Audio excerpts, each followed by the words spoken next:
Chapter 29. On the way to Edbury, I told Patty that I had a friend from whom I could be sure of getting money, and suggested going straight into London rather than face another night in the Spike. But Patty had not been in Edbury Spike recently, and, tramp-like, he would not waste a night's free lodging. We arranged to go into London the next morning. I had only a halfpenny, but Patty had 2 shillings, which would get us a bed each and a few cups of tea. The Edbury Spike did not differ much from the one at Rompton. The worst feature was that all tobacco was confiscated at the gate, and we were warned that any man caught smoking would be turned out at once. Under the Vagrancy Act, tramps can be prosecuted for smoking in the Spike. In fact, they can be prosecuted for almost anything, but the authorities generally save the trouble of a prosecution by turning disobedient men out of doors. There was no work to do, and the cells were fairly comfortable. We slept 2 in a cell, on up, 1 down, that is, 1 on a wooden shelf and 1 on the floor, with straw palliases and plenty of blankets, dirty but not verminous.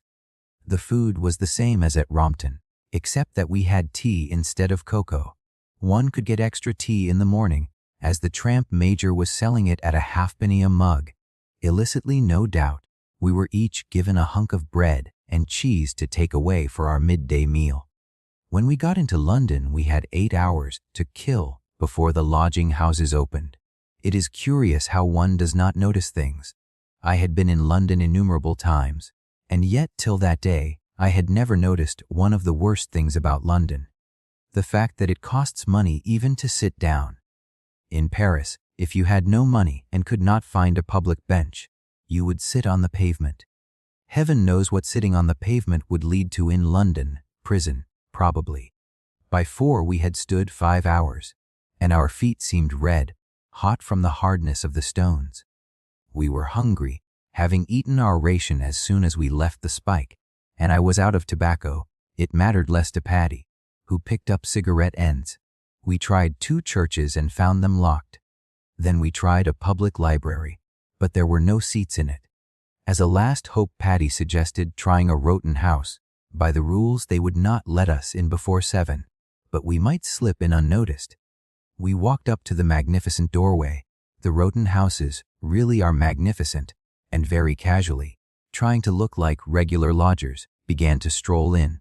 Instantly a man lounging in the doorway, a sharp-faced fellow, evidently in some position of authority, barred the way. "You men sleep here last night?" "No." "Then, off." We obeyed, and stood 2 more hours on the street corner. It was unpleasant, but it taught me not to use the expression street corner loafer, so I gained something from it. At 6 we went to a Salvation Army shelter. We could not book beds till 8, and it was not certain that there would be any vacant, but an official, who called us brother, let us in on the condition that we paid for 2 cups of tea. The main hall of the shelter was a great white-washed barn of a place, oppressively clean and bare, with no fires. 200 decentish, rather subdued-looking people were sitting packed on long wooden benches. 1 or 2 officers in uniform prowled up and down. On the wall were pictures of General Booth and notices prohibiting cooking, drinking, spitting, swearing, quarreling, and gambling. As a specimen of these notices, here is one that I copied word for word. Any man found gambling or playing cards will be expelled and will not be admitted under any circumstances. A reward will be given for information leading to the discovery of such persons. The officers in charge appeal to all lodgers to assist them in keeping this hostel free from the detestable evil of gambling. Gambling or playing cards is a delightful phrase. To my eye, these Salvation Army shelters, though clean, are far drearier than the worst of the common lodging houses. There is such a hopelessness about some of the people there, decent, broken, down types who have pawned their collars, but are still trying for office jobs. Coming to a Salvation Army shelter, where it is at least clean, is their last clutch at respectability. At the next table to me were 2 foreigners, dressed in rags but manifestly gentlemen. They were playing chess verbally, not even writing down the moves. One of them was blind, and I heard them say that they had been saving up for a long time to buy a board, price half a crown, but could never manage it. Here and there were clerks out of work, pallid and moody. Among a group of them a tall, thin, deadly pale young man was talking excitedly. He thumped his fist on the table and boasted in a strange, feverish style. When the officers were out of hearing, he broke out into startling blasphemies. "I tell you what, boys, I'm going to get that job tomorrow. I'm not one of your bloody down on the knee brigade. I can look after myself. Look at that notice there. The Lord will provide. A bloody lot he's ever provided me with. You don't catch me trusting to the Lord. You leave it to me, boys. I'm going to get that job, etc., etc." I watched him, struck by the wild, agitated way in which he talked. He seemed hysterical, or perhaps a little drunk. An hour later I went into a small room, apart from the main hall, which was intended for reading. It had no books or papers in it, so few of the lodgers went there. As I opened the door, I saw the young clerk in there all alone. He was on his knees, praying. Before I shut the door again, I had time to see his face, and it looked agonized. Quite suddenly I realized, from the expression of his face, that he was starving. The charge for beds was 8 pence.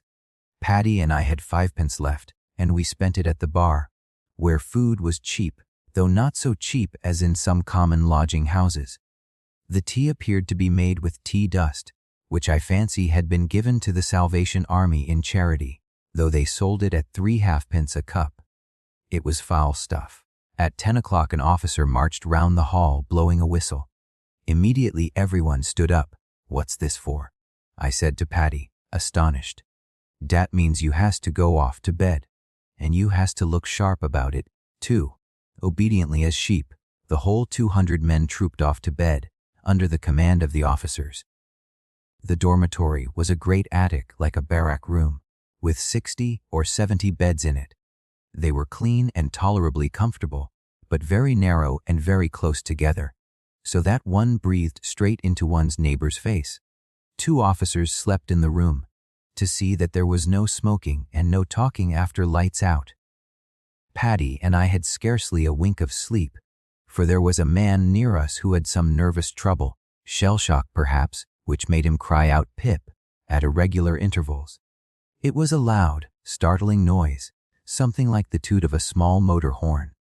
You never knew when it was coming, and it was a sure preventer of sleep. It appeared that Pip, as the others called him, slept regularly in the shelter, and he must have kept 10 or 20 people awake every night. He was an example of the kind of thing that prevents one from ever getting enough sleep when men are herded as they are in these lodging houses. At 7 another whistle blew, and the officers went round shaking those who did not get up at once. Since then I have slept in a number of Salvation Army shelters, and found that, though the different houses vary a little, this semi-military discipline is the same in all of them. They are certainly cheap, but they are too like workhouses for my taste. In some of them there is even a compulsory religious service, once or twice a week, which the lodgers must attend or leave the house. The fact is that the Salvation Army are so in the habit of thinking themselves a charitable body that they cannot even run a lodging house without making it stink of charity. At 10 I went to B's office and asked him to lend me £1. He gave me £2 and told me to come again when necessary, so that Paddy and I were free of money troubles for a week at least. We loitered the day in Trafalgar Square, looking for a friend of Paddy's who never turned up, and at night went to a lodging house in a back alley near the Strand. The charge was 11 pence, but it was a dark, evil-smelling place and a notorious haunt of the Nancy boys. Downstairs, in the murky kitchen, 3 ambiguous-looking youths in smartish blue suits were sitting on a bench apart, ignored by the other lodgers. I suppose they were Nancy boys. They looked the same type as the Apache boys one sees in Paris, except that they wore no side whiskers. In front of the fire a fully dressed man and a stark, naked man were bargaining. They were newspaper sellers. The dressed man was selling his clothes to the naked man. He said, "War, the best rig out you ever 'ad. A tosharoon high half a crown for the coat, 2 ogs for the trousers, 1 and a tanner for the boots, and a og for the cap and scarf. That's 7 bob. You got I'll give your 1 and a tanner for the coat, a og for the trousers, and 2 ogs for the rest. That's 4 and a tanner. Take the 'ole lot for 5 and a tanner. Chum, right yer off with 'em. I got to get out to sell my late edition. And the clothed man stripped, and in 3 minutes their positions were reversed, the naked man dressed, and the other kilted with a sheet of the Daily Mail. The dormitory was dark and close, with 15 beds in it. There was a horrible hot reek of urine, so beastly that at first one tried to breathe in small, shallow puffs, not filling one's lungs to the bottom. As I lay down in bed, a man loomed out of the darkness, leant over me, and began babbling in an educated, half-drunken voicey an old public school boy. What? He had heard me say something to Paddy. Don't meet many of the old school here. I am an old Etonian. 20 years hence this weather and all that. He began to quaver out the Eton boating song, not untunefully jolly boating weather. And a hay harvest, stop that noise, shouted several lodgers. Low types, said the old Etonian, very low types. Funny sort of place for you and me, eh? Do you know what my friends say to me? They say, you are past redemption. Quite true, I am past redemption. I've come down in the world, not like these here, who couldn't come down if they tried. We chaps who have come down ought to hang together a bit. Youth will be still in our faces, you know. May I offer you a drink? He produced a bottle of cherry brandy, and at the same moment lost his balance and fell heavily across my legs. Paddy, who was undressing, pulled him upright. Get back to your bed, you silly ole. The old Etonian walked unsteadily to his bed and crawled under the sheets with all his clothes on, even his boots.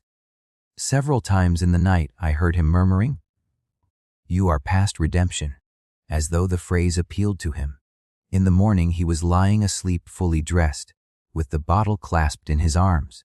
He was a man of about 50, with a refined, worn face, and curiously enough, quite fashionably dressed. It was queer to see his good patent leather shoes sticking out of that filthy bed.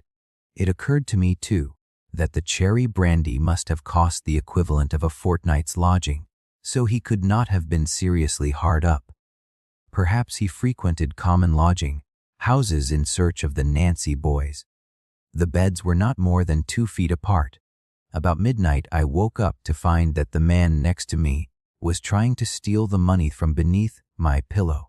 He was pretending to be asleep while he did it, sliding his hand under the pillow as gently as a rat. In the morning I saw that he was a hunchback, with long, ape-like arms. I told Paddy about the attempted theft. He laughed and said, "Christ, you gotta get used to dat. Desk lodgin' houses is full o' thieves. In some houses dere's nothin' safe but to sleep wid all your clothes on. I seen 'im steal a wooden leg off a cripple before now. Once I see a man 14 stone man, he was come into a lodgin' house wid £4.10. He puts it under his mattress. Now, he says, onny dat touches dat money does it over my body, he says, but dey done him all de same. In de mornin', he woke up on de floor. 4 fellers had took his mattress by de corners and lifted him off as light as a feather. He never saw his £4.10 again.